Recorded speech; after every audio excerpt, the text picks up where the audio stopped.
Hi, I'm Dr. Supraja Chandrasekar, Head of Department of Paediatrics at DHEE Hospitals. What makes a child's meal plate healthy or the child's lunchbox healthy? There are 5 key elements, and this is backed up by research. Half their plate should be fruits and vegetables. Quarter their plate should be grains, the other quarter to be proteins or pulses, and the 5th element being dairy. Let's look at it in a little bit of detail. Now, most of what we eat is actually grains, be it roti, rice, etc. Now, these grains should not comprise the majority of their lunchbox or plate. It should be only a quarter. And the type of grains is very important. As you know, there are 2 types of grains. The larger grains like rice and wheat, and the little ones which are called as the millets. The larger grains have the grain part, which is carbohydrate rich and gives the child energy, and its outer covering, which is the bran or the husk. This is very important part of the grain because it contains fiber, minerals and vitamins. When grains are polished or refined, we remove the outer covering, so we lose not only the fiber, some amount of protein and a lot of vitamins which are essential.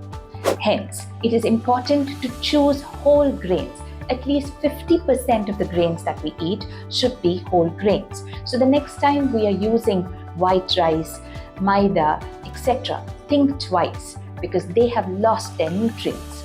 On the other hand, look at millets. Millets are little grains where the outer covering is stuck to the millet. Hence, you can't remove it. In other words, they have much more protein, vitamin, mineral and fiber content. So always try to choose millets as compared to the whole grains. And the plate, only quarter should be grains. The other quarter should comprise of proteins.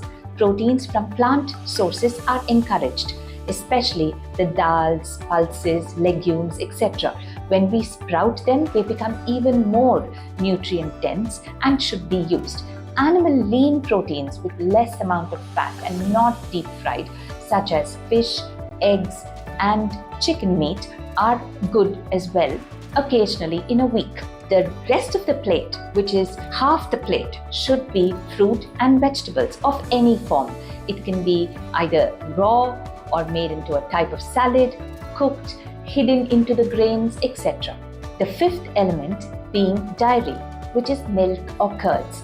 Curds is preferred over milk because it is fermented and is rich in probiotics. Again, homemade curds is far better than store-bought curds because the amount of bacteria and probiotic content is much higher.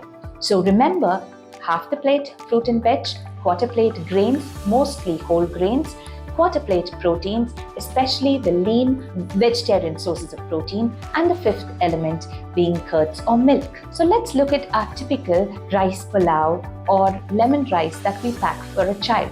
Is that good enough? Well, there is a lot of carbohydrate and grains, but what happens to the fruit and vegetables? And where is the protein?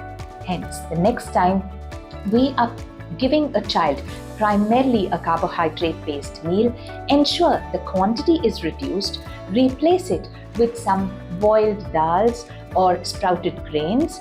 Also include salads, include fruit purees and fruit kebabs, which is a good add-on and make the child's plate much more nutritious.